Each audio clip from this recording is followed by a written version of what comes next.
بسم اللہ الرحمن الرحیم۔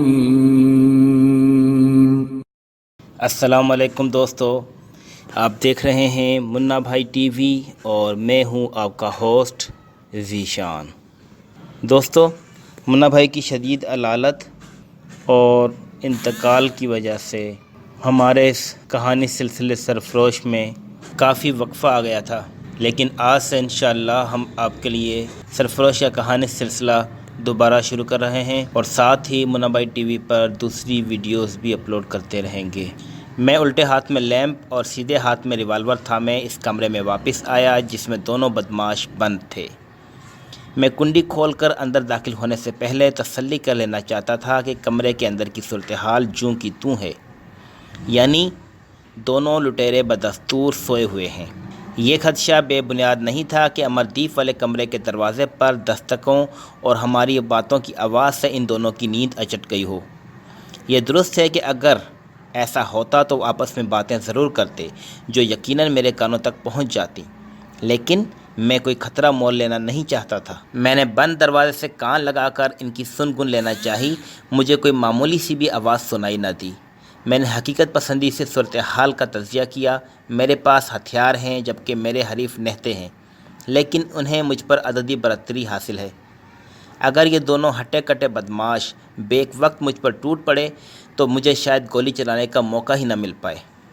اس کے علاوہ کمرے میں مکمل اندھیرا ہے، وہ دونوں فوری طور پر تو مجھے نظر ہی نہیں آئیں گے اور میرے سنبھلنے تک وہ مجھے زیر کر چکے ہوں گے، لیکن خطرہ مول لینے کے علاوہ میرے پاس کوئی چارہ نہیں تھا۔ میں نے لیمپ دروازے کے عین سامنے رکھا، دروازے کی کنڈی کھول کر دروازے کے دونوں پٹ زور سے اندر کی طرف دھکیلے اور تیزی سے پیچھے ہٹتا چلا گیا۔ اپنا ریوالور میں نے مضبوطی سے دونوں ہاتھوں میں تھام رکھا تھا۔ لیمپ کی روشنی میں اندر کا جائزہ لیتے ہی میرا دل بری طرح دھڑک اٹھا۔ میرا اندیشہ غلط نہیں تھا، سامنے والی دیوار سے ٹیک لگا کر سونے والا ڈاکو اپنی جگہ سے غائب تھا۔ اب وہ دونوں یقیناً گھات لگائے میرے کمرے میں گھسنے کا انتظار کر رہے تھے۔ اگر میں بے دھڑک اندر گھسنے کی حماقت کرتا تو اب تک مارا جا چکا ہوتا۔ میں نے کچھ دیر اندر سے کسی رد عمل کا انتظار کیا اور پھر رعبدار لہجے میں لٹیروں کو للکارا، تم لوگ پوری طرح گھر چکے ہو، تمہارے ہتھیار میرے قبضے میں ہیں، کوئی ہوشیاری دکھانے کی کوشش کی تو کتے کی موت مارے جاؤ گے، خیریت چاہتے ہو تو دونوں ہاتھ سر کے پیچھے۔ میری بات ابھی پوری ہی نہیں ہوئی تھی کہ اچانک دروازے کی آڑ سے ایک ہاتھ نکلا، مجھے چنگاریاں سی پھوٹتی نظر آئیں اور پھر ایک زوردار دھماکے سے برآمدہ لرز اٹھا۔ اس کے ساتھ ہی میرے قدموں سے 3-4 فٹ آگے زمین ادھڑ گئی اور دھول مٹی کا چھوٹا سا بادل اٹھتا دکھائی دیا۔ اس سے پہلے کہ میں صورتحال پوری طرح سمجھ پاتا، یکے بعد دیگرے 2 گولیاں اور چل چکی تھیں۔ میری ماں کی دعاؤں کا نتیجہ ہی کہا جا سکتا ہے کہ ان میں سے کوئی میرے وجود میں پیوست نہ ہو سکی۔ اس سے پہلے کہ دروازے کے پٹ کے پیچھے جا چھپنے والا ریوالور بردار ہاتھ دوبارہ اندازے سے مجھے مار گرانے کی کوشش کرتا، میں نے تاک کر دروازے کے دونوں پٹوں پر ایک ایک گولی چلائی اور بھاگ کر سامنے سے ہٹ گیا۔ میری گولیاں کم از کم اس حد تک تو کارآمد رہیں کہ ریوالور کی جھلک فوری طور پر دکھائی نہ دی۔ میں نے اپنے لہجے میں غیظ و غضب کی آگ بھرتے ہوئے کہا، لگتا ہے تم دونوں کو زندگی پیاری نہیں ہے، تم اکلوتے ہتھیار اور چند گولیوں سے میرا مقابلہ نہیں کر سکتے۔ میں وعدہ کرتا ہوں کہ اگر تم دونوں ہتھیار پھینک کر خود کو میرے حوالے کر دو تو میں تمہیں جان سے نہیں ماروں گا۔ میری دھمکی پر فوری طور پر کوئی رد عمل سامنے نہیں آیا۔ ادھر ہر گزرتے لمحے کے ساتھ میرا اضطراب بڑھ رہا تھا۔ مجھے اپنی حماقت کا شدت سے احساس ہو رہا تھا، جس کی وجہ سے نہ صرف میں ابھی مرتے مرتے بچا تھا بلکہ ان پر میری سبقت برائے نام رہ گئی تھی۔ میں نے اپنے طور پر فرض کر لیا تھا کہ ان دونوں کے پاس بس یہی 2 ہتھیار ہیں جو میں نے قبضے میں لے لیے ہیں۔ اپنے اسی مفروضے کے زیر اثر میں نے ان دونوں کی مزید تلاشی لینے کی زحمت ہی نہیں کی تھی۔ خاصے انتظار کے باوجود کمرے میں تاریک سناٹے میں کوئی فرق دکھائی نہ دیا۔ اس کے ساتھ میرے ذہن پر اندیشوں کی دھند گہری ہونے لگی۔ یہ ڈاک بنگلہ شاید ان لٹیروں کا مستقل ٹھکانہ ہے۔ ہو سکتا ہے اس کمرے میں مزید آتشی ہتھیاروں کا ذخیرہ موجود ہو، خصوصاً گولیوں کی تعداد کے حوالے سے میرا انتباہ تو غالباً نری گیدڑ ببکی کی حیثیت رکھتا ہے۔ ان ڈاکوؤں پر سبقت کا دعویٰ بھی کچھ زیادہ زوردار نہیں ہے۔ ریوالور کی موجودگی میں میرے لیے کمرے میں گھسنا خودکشی کے مترادف ہوگا اور ان دونوں کو کمرے سے نکلنے پر مجبور کرنے کا میرے پاس کوئی راستہ نہیں ہے۔ میں نے مزید سوچا تو پریشانی بڑھ گئی۔ یہ عمارت ان ڈاکوؤں کا ٹھکانہ اور یہ جنگل ان کے زیر تسلط علاقہ ہے۔ اگر میں انہیں جلد از جلد اس کمرے سے نکالنے اور ہتھیار ڈالنے پر مجبور کرنے میں ناکام رہا تو معاملات رفتہ رفتہ میرے ہاتھ سے نکل جائیں گے۔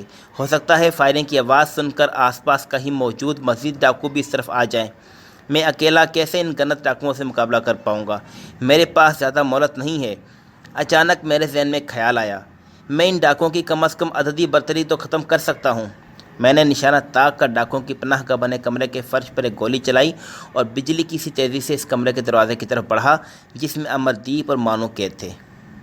میں نے شاٹ گن کی نالی دروازے پر لگے تالے سے لگ بھگ 3 فٹ کے فاصلے پر رکھتے ہوئے نشانہ باندھ کر گولی چلائی۔ مہیب دھماکے سے عمارت لرز اٹھی اور کانوں میں سیٹیاں بجنے لگیں۔ میں نے تیزی سے آگے بڑھ کر تالے کا جائزہ لیا۔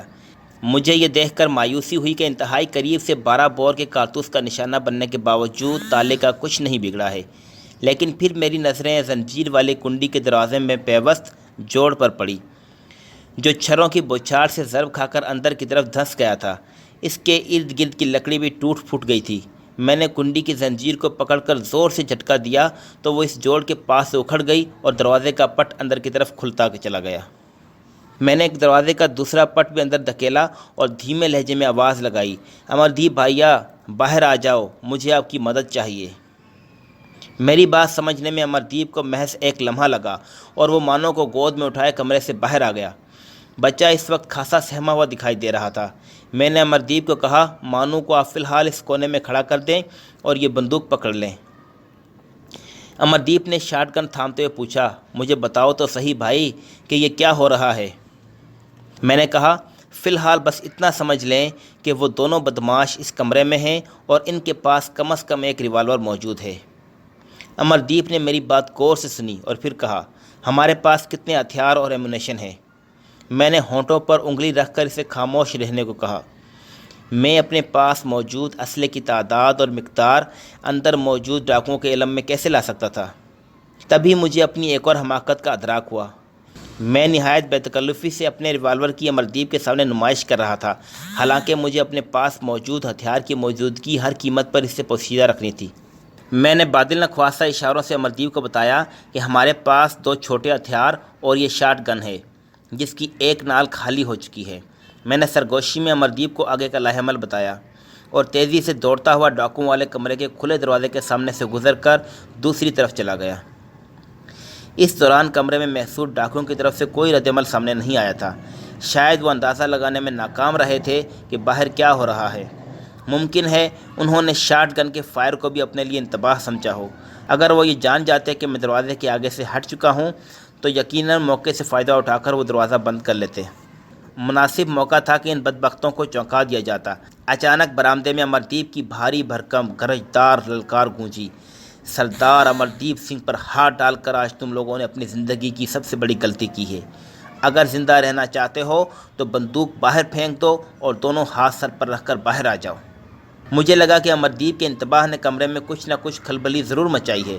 غالباً صورتحال مزید بگڑنے کا ادراک ہونے پر وہ دونوں آپس میں مشورہ یا بحث کر رہے ہیں، تاہم کوئی فوری رد عمل سامنے نہیں آیا۔ کچھ لمحے انتظار کے بعد میں نے غصیلے لہجے میں کہا، لگتا ہے تم لوگ گولیوں کی زبان ہی سمجھتے ہو۔ میں نے تم سے وعدہ کیا ہے نا کہ ہم تمہیں گولی نہیں ماریں گے بلکہ پولیس کے حوالے کریں گے۔ اچھی طرح سوچ لو، 1-2 سال کی جیل کاٹنا چاہتے ہو یا کتے کی موت مرنا چاہتے ہو؟ اچانک مجھے دروازے کے پٹ کی آڑ میں انسانی جسم کی جھلک نظر آئی۔ وہ شاید جان پر کھیل کر ہم میں سے کسی کو گولی کا نشانہ بنانے کا ارادہ رکھتے تھے۔ خطرہ مول لینے کی گنجائش ہی کہاں تھی۔ میں نے تاک کر گولی چلا دی۔ کمرے میں گونجنے والی کربناک چیخ نے بتایا کہ میرا نشانہ ٹھیک لگا ہے۔ اس کے ساتھ ہی وہ کھلے دروازے کے عین سامنے بھت سے گر گیا۔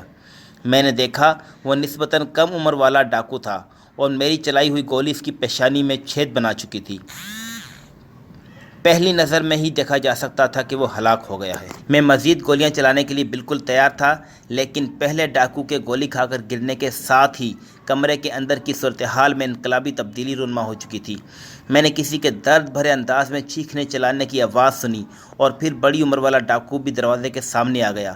وہ خالی ہاتھ تھا، لیکن میں اس کی چھاتی کا نشانہ لیتے ہوئے دھاڑا، ہاتھ سر سے اوپر اٹھاؤ ورنہ چھلنی کر دوں گا۔ میں نے اپنی طرف سے پوری گھن گرج اور تحکم اپنے لہجے میں شامل کیا تھا، لیکن مجھے لگا کہ اس نے میری بات سنی ہی نہیں۔ یا سمجھ ہی نہیں سکا۔ وہ چیختے چلاتے بلبلاتے ہوئے اپنے ساتھی کو جھنجھوڑ رہا تھا۔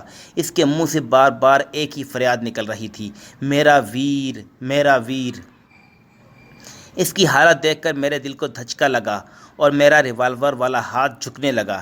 ڈاکو نے غالباً اپنے چھوٹے بھائی کو سینے سے لگانے کے لیے باہوں میں لینا چاہا، لیکن عین اسی وقت فضا میں ایک زوردار دھماکہ گونجا اور میں نے اس بڑی عمر کے ڈاکو کو ایک زوردار جھٹکا کھا کر پیٹھ کے بل گرتے دیکھا۔ اتنے کم فاصلے سے شاٹ گن کے فائر نے اسے ادھیڑ کر رکھ دیا تھا۔ شاید چند ہی لمحوں میں اس کی جان نکل گئی تھی۔ یہ سب اتنا غیر متوقع تھا کہ میں سن ہو کر رہ گیا۔ پھر میں نے لگ بھگ ناکارہ سماعت کے ساتھ سوالیہ نظروں سے امردیپ کی طرف دیکھا۔ اس کی آنکھوں میں مجھے کسی خونخوار درندے کی سی چمک دکھائی دی۔ مجھ سے کچھ کہنے کے بجائے وہ شاٹ گن دیوار کے سہارے کھڑی کر کے دروازے میں جھکا۔ میں نے دیکھا میری گولی کا نشانہ بننے والے ڈاکو کی لاش کے پہلو میں ہاتھ ڈال کر جیسے کچھ ٹٹول رہا ہو۔ وہ اٹھا تو مجھے اس کے ہاتھ میں ایک ریوالور لٹکا نظر آیا۔ اس منظر سے مجھے ذہنی جھٹکا لگا۔ اس مکار ڈاکو نے نفسیاتی داؤ کھیل کر وہ بازی لگ بھگ پلٹ ہی دی تھی جس میں بزم خود میں پوری طرح فتح یاب ہو چکا تھا۔ اگر امردیپ کی تیز نظریں اور خطرہ بھانپنے والا ذہن پر وقت کام نہ آتا تو ان ڈاکوؤں کے بجائے ہم دونوں کی لاشیں یہاں پڑی ہوتیں۔ ریوالور کی موجودگی سے لاپرواہی بلا شبہ میری سنگین غلطی تھی جس کا نتیجہ ہمیں موت کے منہ میں پہنچا سکتا تھا۔ امردیپ نے میری حالت سے لطف اندوز ہوتے ہوئے کہا، لگتا ہے تم نے کبھی شیر چیتوں کا شکار نہیں کھیلا ہے میرے بھائی۔ عدم ہوئے شکار کو مردہ سمجھ لینے والے شکاری کو خود شکار بننے میں زیادہ دیر نہیں لگتی، اور انسان سے زیادہ مکار درندہ تو اوپر والے نے کوئی پیدا ہی نہیں کیا، سمجھے؟ مجھے اپنی حماقت کا شدت سے احساس تھا، لہٰذا امردیپ کی باتوں سے اختلاف کا تو سوال ہی پیدا نہیں ہوتا تھا، لیکن اس دوران میرے دماغ میں اس جگہ ہمیں لاحق خطرات کا احساس ہر گزرتے لمحے کے ساتھ زور پکڑ رہا تھا۔ امردیپ برآمدے کے کونے میں دب کے مانو کو لے کر آیا تو میں نے تسلی دینے کے لیے بچے کے سر پر ہاتھ پھیرتے ہوئے کہا، امردیپ بھائی، ہمیں اس جگہ سے جلد از جلد نکل جانا چاہیے۔ رات کے سناٹے میں گولیاں چلنے کی آوازیں جانے کہاں تک پہنچی ہوں۔ اس جنگل کو ٹھکانہ بنانے والے مزید ڈاکو بھی صورتحال جاننے کے لیے یہاں پہنچ سکتے ہیں۔ میری بات سن کر امردیپ چونکا، یار یہ بات تو میں نے سوچی ہی نہیں، ہم لوگ تو واقعی شدید خطرے میں ہیں، فٹافٹ یہاں سے نکل چلو۔ تم جیپ پر ہی یہاں آئے ہو نا، کہاں کھڑی کی ہے؟ امردیپ نے شاٹ گن وہیں پھینک کر مانو کو گود میں اٹھا لیا تھا۔ میں نے تیل کا لیمپ دروازے کی دہلیز سے اٹھا کر تیزی سے برآمدے کے بڑے دروازے کی طرف بڑھتے ہوئے کہا، میں آپ کی جیپ میں ہی یہاں تک پہنچا ہوں، میں اسے جنگل میں چھپا کر یہاں پہنچا ہوں، آپ چلیے تو صحیح، راستے میں سب بتا دوں گا۔ ہم نے دروازے میں لگی کنڈی کھولی اور لیمپ کو آگے بڑھاتے ہوئے جائزہ لیا۔ میرا ریوالور گولی چلانے کے لیے بالکل تیار تھا۔ سامنے ایک اور لمبوترا سا بہت بڑا سا برآمدہ دکھائی دیا۔ میں نے ریوالور کی نال کا رخ بدلتے ہوئے برآمدے کا جائزہ لیا۔ مجھے وہاں بھی 2 بڑے اور 3 چھوٹے دروازے دکھائی دیے، لیکن وہ سب کے سب بند یا شاید مقفل تھے۔ وہاں کے فرش اور در و دیوار اور چھت کی حالت قدرے بہتر تھی۔ یہ جگہ کئی برسوں سے استعمال نہیں ہوئی تھی اور نہ ہی صفائی اور دیکھ بھال کی گئی تھی۔ میری نظریں سامنے دکھائی دینے والے عالیشان مرکزی دروازے پر جمی ہوئی تھیں۔ شاید دیار کی لکڑی کے اس دروازے پر خوبصورت بیل بوٹوں کے نقش ابھرے ہوئے تھے، اور میرے لیے تشویش کی بات یہ تھی کہ وہ مضبوط دروازہ اس وقت بند دکھائی دے رہا تھا۔ میں نے امردیپ کو کہا، یہ دروازہ تو ٹوٹنا مشکل ہے، لگتا ہے ہمیں ڈاک بنگلے کے پچھلے حصے سے ہی نکلنا پڑے گا۔ امردیپ نے نفی میں سر ہلایا، نہیں یار، ہم اسی دروازے سے اندر آئے تھے، لیکن اس وقت ان بدماشوں میں سے ایک نے دستک دے کر یہ دروازہ کھلوایا تھا۔ گھوڑے بھی یہیں سے پچھلے حصے میں لے جائے گئے تھے، ذرا دھیان سے دیکھو، یہاں بھی اندر سے کنڈیاں لگی ہوں گی۔ میں امردیپ کی تجویز کے مطابق لیمپ لیے دروازے کی طرف بڑھا تو اس کی بات درست نکلی۔ دروازے کے دونوں پٹوں کے نچلے حصے میں اوپر نیچے حرکت کرنے والی چٹکیاں جڑی ہوئی تھیں جو پختہ زمین میں بنے سلاخوں میں گھس کر دروازے کو اندر سے بند کر دیتی تھی۔ میں نے لیمپ ایک طرف رکھا اور ان میں سے ایک چٹکی کو سراخ سے باہر کھینچنے کی کوشش کی۔ مجھے زیادہ دیر زور نہیں لگانا پڑا۔ دروازے کا پٹ دھیرے دھیرے کھول کر میں نے باہر جھانکا تو سردیوں کی یخ بستہ رات گہری ہونے پر جنگل مزید خوابیدہ نظر آیا۔ وہاں تحت نظر پھیلی مدھم چاندنی میں کوئی نقر و حرکت دکھائی نہ دی تو میں نے امردیپ کو سب ٹھیک کا اشارہ کر کے اپنے پیچھے آنے کو کہا۔ باہر نکلنے کے بعد میں نے دروازہ عقب میں بند کر دیا۔ لیمپ ہم نے وہیں چھوڑ دیا تھا۔ ڈاک بنگلے کے سامنے موجود کھلی جگہ حتی الامکان تیزی سے پار کرتے ہوئے میں بے تابی سے آس پاس کے ماحول پر نظریں دوڑاتا رہا، لیکن ڈاک بنگلے کی جانب آتے راستے کے دونوں طرف اگے درختوں کے تاریک سائے میں پہنچنے تک ہمیں کسی خطرے کا سامنا نہیں کرنا پڑا۔ اب میری نظریں درختوں کا وہ جھنڈ تلاش کر رہی تھیں جن کے درمیان میں نے جیپ کھڑی کی تھی۔ بالآخر محض اندازے سے میں جیپ تک پہنچنے میں کامیاب ہو گیا۔ امردیپ مانو کو جیپ کی نشست پر اتار کر مڑا اور اس سے پہلے کہ میں کچھ سمجھ سکتا والہانہ انداز میں اس نے مجھے سینے سے لپٹا لیا۔ وہ ساتھ ساتھ جوش اور محبت کے ملے جلے جذبات سے لبریز لہجے میں کہہ رہا تھا، تم نے تو کمال کر دیا میرے بھائی، میں تو سوچ بھی نہیں سکتا تھا کہ اتنی آسانی سے ہمیں ان لٹیروں کے چنگل سے نجات مل جائے گی۔ میری تو خیر ہے، لیکن مجھے مانو کی بہت فکر تھی، تم نے آج امردیپ کو خرید لیا ہے۔ میں نے دھیمے لہجے میں کہا، مجھے اپنے ضمیر کو جواب دینا تھا بھائی، اگر میں تم دونوں کو ان بدماشوں کے رحم و کرم پر چھوڑ کر چلا جاتا تو یہ مجھے کچوکے دے دے کر مار ڈالتا۔ میں نے تو بس اپنی سی کوشش کی تھی، واہ گرو کی کرپا ہے کہ اس نے مجھے کامیاب کر دیا۔ امردیپ تحسین و ستائش کا سلسلہ شاید مزید آگے بڑھانا چاہتا تھا، لیکن میں نے کہا یہ سب باتیں راستے میں ہو جائیں گی، ہمیں جلد از جلد یہاں سے نکل جانا چاہیے۔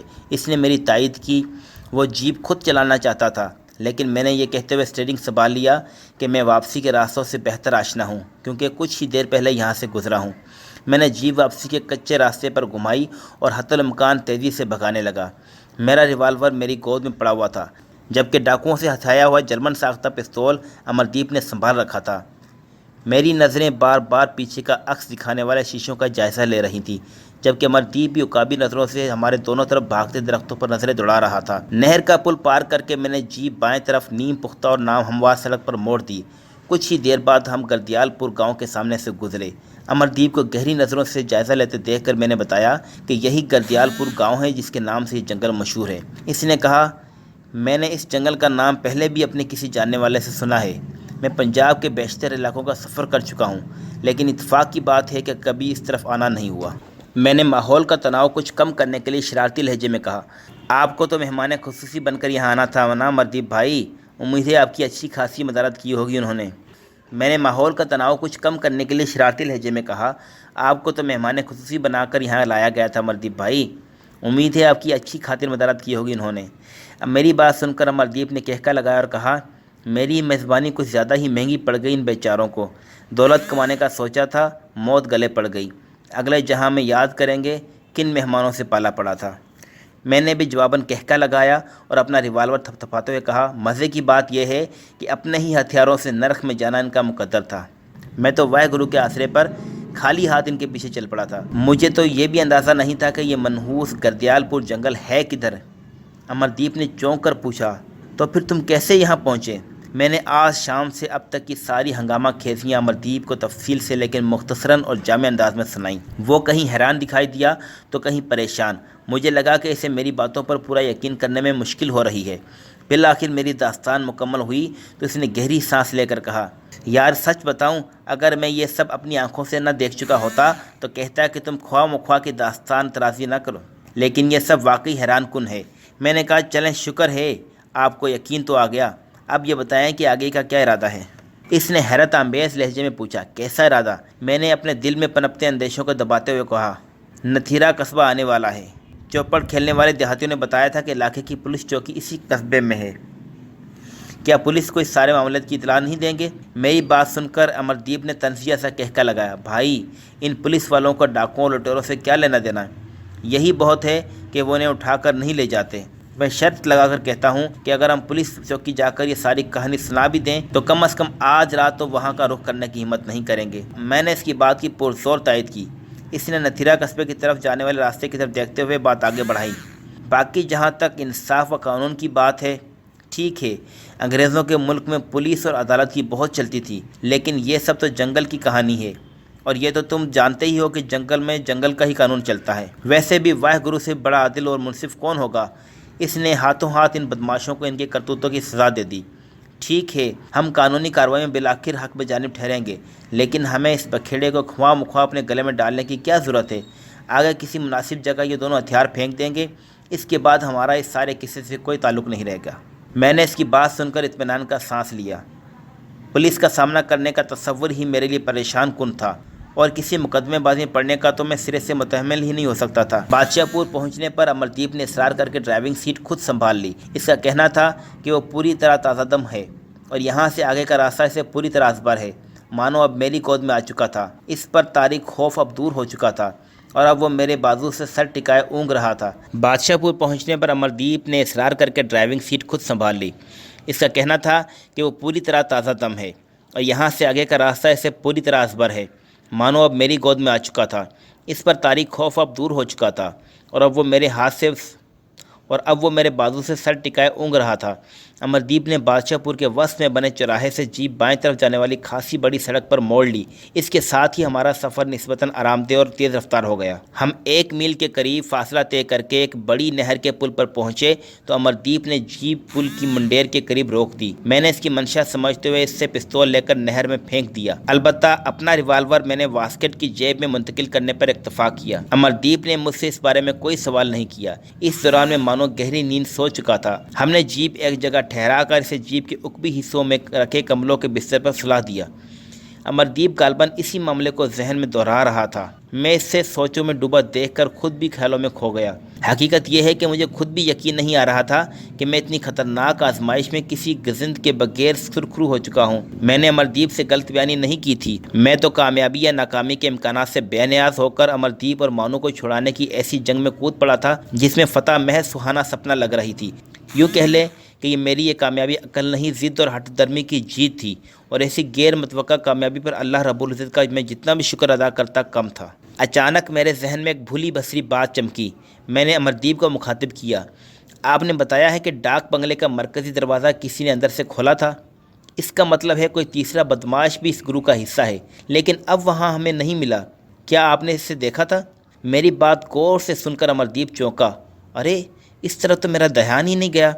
ڈاک بنگلے کا دروازہ تو ضرور کسی نے کھولا تھا، لیکن اندر گھسنے کے بعد وہ مجھے وہاں دکھائی نہیں دیا۔ دراصل ہوا یوں تھا کہ ہمیں ڈاک بنگلے سے 50 گز پہلے روک کر مرنے والے دونوں بدماشوں میں سے ایک تنہا دروازے پر گیا تھا اور دستک دے کر دروازہ کھلوایا تھا، لیکن جب ہم دروازے سے اندر داخل ہوئے تو وہاں کوئی تیسرا فرد دکھائی نہیں دیا۔ میں نے اس کے بیان پر غور کرتے ہوئے کہا، ان دونوں نے چہرے ڈھاٹوں میں چھپائے ہوئے تھے۔ اگر اس تیسرے شخص کو پہچانے جانے کا خطرہ نہ ہوتا تو وہ بھی منہ ڈھانپ سکتا تھا۔ یوں لگتا ہے جیسے وہ سرے سے آپ کے سامنے آنا ہی نہ چاہتا ہو۔ امردیپ نے میری بات توجہ سے سن کر کچھ دیر غور کرنے کے بعد کہا، یار اس کا تو ایک ہی مطلب ہے، وہ شخص مجھ سے قریبی واقفیت رکھتا ہے، اتنی قریبی کہ اسے یقین ہے کہ میں اس کے ڈیل ڈول چال ڈھال باتیں کرنے سے اسے پہچان لوں گا۔